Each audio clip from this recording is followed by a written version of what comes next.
আসসালামু আলাইকুম রহমতুল্লাহ। আমাদের ফার্মের নতুন মেহমানের আগমন ঘটেছে। আমাদের ওই যে ফার্মের ১ মাস আগে আনা এই গরুটি আসলে বাচ্চা দেয়। আগে থেকেই বোঝা যাচ্ছিল কোন টাইমে বাচ্চা দিবে। পরে আমরা ওই সময় ২-১ দিন আগে থেকে মোটামুটি পরিচর্যা শুরু করি, ওর দেখাশোনা শুরু করি। পরে আলহামদুলিল্লাহ গতকাল সকাল ১১ টায় বাচ্চা দেয়। বাচ্চা আলহামদুলিল্লাহ সুস্থ আছে। আর এটা ছিল একটা ষাঁড় বাছুর। গত বছর আমাদের ২ টা গরুর ওই যে বাচ্চা দেওয়ার পরে সময় মতো ফুল বা জল যেটা বলেন আপনারা সেটা না পড়ার কারণে আমাদের অনেক বিরাট ক্ষতির সম্মুখীন হয়েছিলাম। সেজন্য এবার আসলে আমরা আগে থেকেই প্রিপারেশন নিয়ে রাখছিলাম। আমরা ২ টা ওষুধ নিয়ে রাখছি, যেটা আমরা ছবিতে দেখাইছি বা ভিডিওতে দেখাইছি।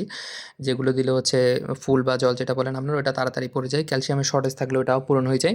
সেজন্য আমরা আগে থেকে ওইটা নিয়ে রাখছিলাম। গরুর ফুল বা জল যদি সময় মতো না পড়ে তাইলে কিন্তু অনেক বড় ধরনের ক্ষতি হয়ে যায়। গরু মারা পর্যন্ত যেতে পারে, এই ধরনের ক্ষতি হয়ে যায়।